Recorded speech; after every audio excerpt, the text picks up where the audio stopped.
এখন থেকে এসএসসিতে দেশের সব শিক্ষা বোর্ডের সাধারণ ও ভিন্ন প্রশ্নপত্রে পরীক্ষা নেওয়া হবে। এইচএসসি পরীক্ষাও এই নিয়মে হবে। শিক্ষামন্ত্রী আনম এহসানুল হক মিলন আজ বৃহস্পতিবার সচিবালয়ে এক সংবাদ সম্মেলনে সাংবাদিকদের প্রশ্নের জবাবে একথা বলেন।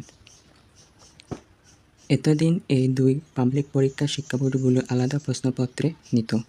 আসন্ন প্রাথমিক বিদ্যালয় গোল্ড কাপ ফুটবল টুর্নামেন্ট, বালক ও বালিকা এবং ষষ্ঠ থেকে দ্বাদশ শ্রেণীর শিক্ষার্থীদের নিয়ে অনুষ্ঠেয় start up science project and innovation idea showcasing program এর চূড়ান্ত অনুষ্ঠানের তথ্য জানাতে এ সংবাদ সম্মেলনের আয়োজন করা হয়।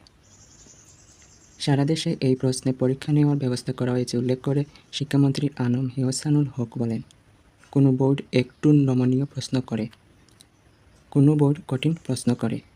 এক বাংলাদেশে এসএসসি বা এইচএসসি পরীক্ষা ভিন্ন প্রশ্নে হতে পারে না। এক্ষেত্রে তিনি একই প্রশ্নপত্রে বিশ্বের বিভিন্ন দেশে ইংরেজি মাধ্যমের ও এবং এ লেভেল পরীক্ষা নেওয়ার তথ্য তুলে ধরেন। বন্ধুরা, নিচে আরও বলা হয়েছে 2027 সালের এসএসসি পরীক্ষার্থীদেরকে নিয়ে। তো এখানে লেখা আছে অলসো রিড 2027 সালের এসএসসি পরীক্ষা শুরু 7 জানুয়ারি, এইচএসসি ওই বছরের 6 জুন। এক বাংলাদেশে এসএসসি ও এইচএসসি পরীক্ষা ভিন্ন প্রশ্নে হতে পারে না। একই প্রশ্নপত্রে বিশ্বের বিভিন্ন দেশে ইংরেজি মাধ্যমের ও এবং এ লেভেল পরীক্ষা হয়।